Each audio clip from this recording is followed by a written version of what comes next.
সন্তানের বস্ত্র শুকানোর মতো কাঁথা নাই, মা তার কাপড়ের আঁচল দিয়া এরকম আমাকে আপনাকে পুরা রাত আগলায় রাখছে।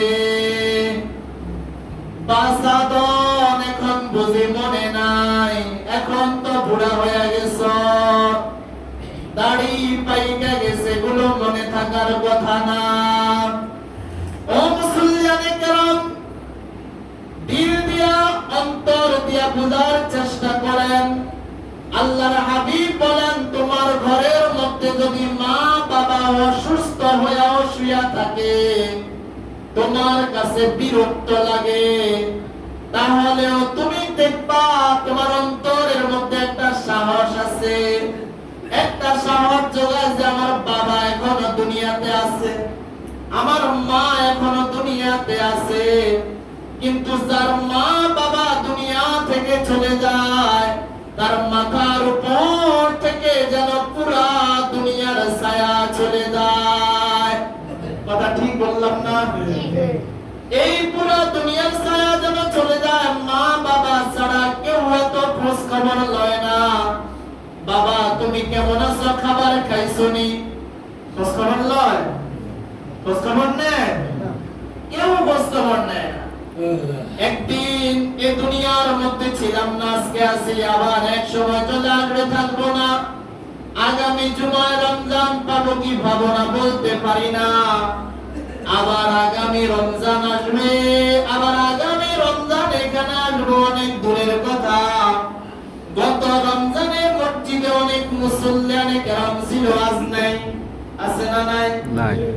এজন্য ভাইদেরকে বলবো, আল্লাহর হাবিব শিখিয়ে দিয়েছেন, মা বাবার পক্ষ থেকে তোমরা দান সাদাকা করো। বলেন না কি করো? দান সাদাকা। আওয়াজ দিয়ে বলেন কি করো? দান সাদাকা করো। এই যে গতকালকের ঘটনা, পটুয়াখালীর মধ্যে এক বিশাল কাণ্ড ঘটে গিয়েছে।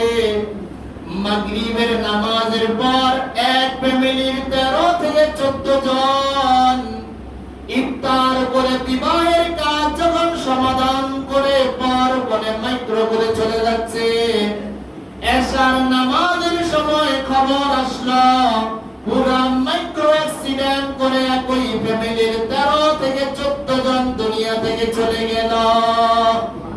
ওই ফ্যামিলিটা তো আমি আপনি হইতে পারতাম, কথা ঠিক কিনা? কিন্তু আল্লাহর কি মায়া, এখনো সুস্থ রাখছেন, হায়াতে বাঁচিয়ে রাখছেন, রাখছে না? এজন্য ভাইদেরকে বলবো, মা বাবা যাদের আছে তাদের খেদমত করবেন, যাদের নাই তাদের থেকে দান সাদাকা বেশি বেশি করবেন। কারণ যত দিন যায় সন্তান তুমি তো খুশি, মা বাবা কিন্তু কান্না করে।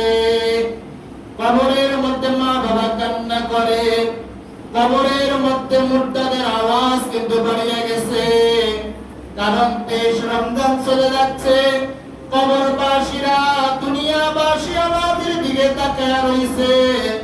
ও সন্তানেরা, আমাদের জন্য বেশি বেশি দান সাদাকা করো, বেশি বেশি করে আমাদের জন্য দোয়া করো। কারণ ঈদের নামাজ পড়ার পর আমাদের কবরে তো আযাব শুরু হয়ে যাবে।